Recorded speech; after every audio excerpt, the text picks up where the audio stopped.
Hello children, welcome back to maths class. Now in this video we will learn about profit and loss. ठीक है, profit and loss के बारे में समझेंगे कि क्या होता है प्रॉफिट, क्या होता है लॉस और कब किसी को प्रॉफिट होता है। जैसे कि हम जानते हैं कोई भी चीज़ हम शॉपकीपर जब कहीं से अपने सामान को ख़रीदते हैं अपनी दुकान में बेचने के लिए, तो हम उसे बोलेंगे जितने प्राइस में वो ख़रीदता है तो हम उसे कॉस्ट प्राइस कहेंगे, सीपी कहेंगे, शॉर्ट में क्या कहेंगे, सीपी। और जब वो अपने शॉपकीपर जो है सामान को अपने दुकान में लेके आता है, फिर वो जो है बायर को बेचता है, तो जितने पैसे में बेचता है वो उसका सेलिंग प्राइस होता है।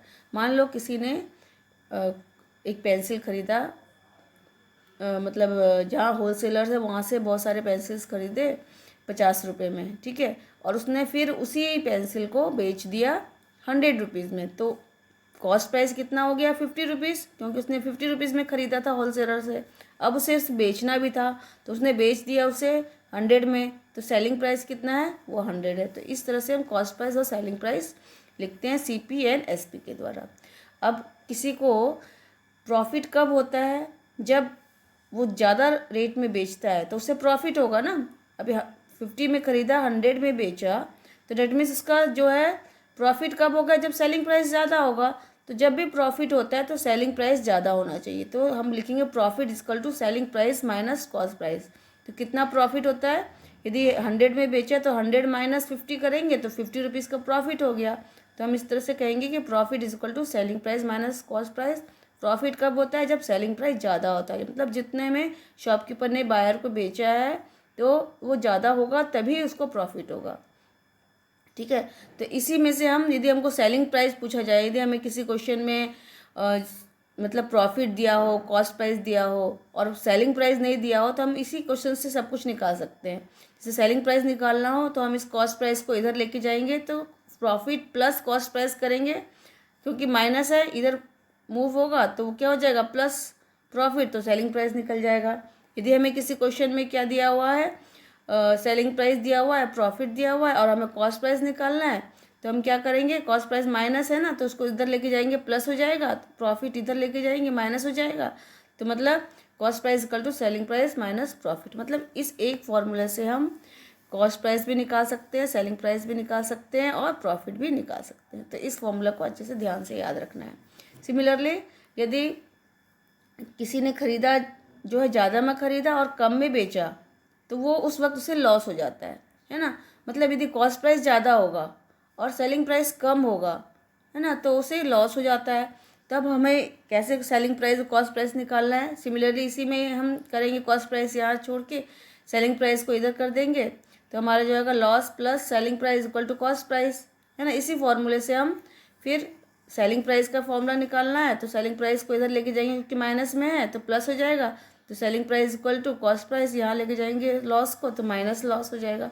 तो इस तरह से हम सेलिंग प्राइस, जब लॉस होगा तो सेलिंग प्राइस कॉस्ट प्राइस कैसे निकालेंगे, जब प्रॉफिट होगा तो सेलिंग प्राइस कॉस्ट प्राइस और प्रॉफिट कैसे निकालेंगे, वो हम इस वर्ड प्रॉब्लम जो करेंगे उसमें सीखेंगे। Okay, so let's do some word problem. Here we have given questions. A watch is brought for ₹540। एक वॉच खरीदा गया कितने में, 540 रुपीज़ में, एंड सोल्ड फॉर ₹450, और उसने उसको बेचा कितने में बेचा, 450। यहाँ क्लियरली हम देख सकते हैं कि उसने ज़्यादा में ख़रीदा है, कम में बेच रहा है, डेट मीन्स उससे क्या हो रहा है, लॉस हो रहा है। फाइंड अगेन गेन और लॉस इन द ट्रांजैक्शन, कितना गेन हुआ कितना लॉस हुआ। तो इसमें गेन तो होने का चांस हो ही नहीं सकता, क्योंकि उसने सोल्ड किया कम पैसे में। जब सेलिंग प्राइस कम होगा तो क्या होगा, लॉस होगा। सो हम पहले क्वेश्चन में क्या क्या है वो लिखेंगे। कॉस्ट प्राइस दिया हुआ है 540, सेलिंग प्राइस 450, लॉस का फॉर्मूला करेंगे क्योंकि कॉस्ट प्राइस ज़्यादा है इसलिए कॉस्ट प्राइस पहले होगा, जो ज़्यादा होगा वो पहले लिखना है, तभी हम माइनस करेंगे। इस क्वेश्चन में कॉस्ट प्राइस का वैल्यू ज़्यादा है, सो loss equal to cost price minus selling price, that means ₹5, cost price हमारा 540 है, सेलिंग प्राइस हमारा 450 है, माइनस करेंगे ₹90, तो लॉस कितना हो गया, ₹90। क्लियर। सो इस तरह से हम लॉस हमने निकाल लिया। Now let's see another question. Here question ask, Ankit bot a chair for ₹75 and he sold the chair at the profit of ₹12। अंकित ने एक चेयर खरीदा, कितने में खरीदा? 75 में। और ही sold the chair at the profit of 12, और उसने 12 रुपये का प्रॉफिट में उसे बेच दिया। ठीक है, मतलब कहने का ये है कि 12 रुपये उसे प्रॉफिट हुआ, मतलब जितने में उसने बेचा उससे 12 रुपये का प्रॉफिट हुआ, तो profit is equal to 12 rupees.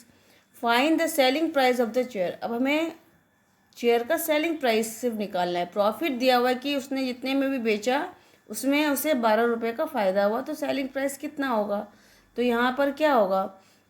Obviously profit हुआ है तो सेलिंग प्राइस ज़्यादा होगा, तभी होगा, लेकिन हमें सेलिंग प्राइस निकालना है। तो पहले तो हमने प्रॉफिट का फॉर्मूला जैसे कि हम लिखते हैं, प्रॉफिट कब होता है? जब सेलिंग प्राइस ज़्यादा होता है, selling price minus cost price होगा, तभी प्रॉफिट होगा। अब इसमें से हम सेलिंग प्राइस निकाल लेते हैं। सेलिंग प्राइस हमें निकालना है तो हम प्रॉफिट, ये CP को इधर लेके जाएंगे तो क्या हो जाएगा? प्रॉफिट प्लस CP हो जाएगा, है ना? यहाँ पे प्लस CP होगा। ठीक है, तो यहाँ पर हमने ये कर दिया, प्रॉफिट ये 12 था, पहले SP को वैसे, तो पहले फार्मूला को हमने डिनोट किया इसमें कि जो फार्मूला के नीचे में हमने नंबर डाल दिया, यहाँ पर हमने किया है तो SP हमने यहाँ छोड़ दिया और -75 इधर गया तो +75 हो गया। हियर वी विल ऐड, तो हम दोनों को ऐड करने के बाद वी विल गॉट 87। तो सेलिंग प्राइस कितना हो गया? 87। कॉस्ट प्राइस कितना था? 75। इन दोनों को माइनस करो तो आपका आंसर आएगा 12। डेट मीन्स 12 रुपीज़ का उसे प्रॉफिट हो गया। So we will do this type of question using formula. Loss and profit का फॉर्मूला से हम कॉस्ट प्राइस भी निकाल सकते हैं, सेलिंग प्राइस भी निकाल सकते हैं। यहाँ हमने लॉस निकाला था, इस क्वेश्चन में सेलिंग प्राइस निकालना था, हमने प्रॉफिट के फॉर्मूला से सेलिंग प्राइस निकाल लिया। तो इस तरह से हम करेंगे। Okay, now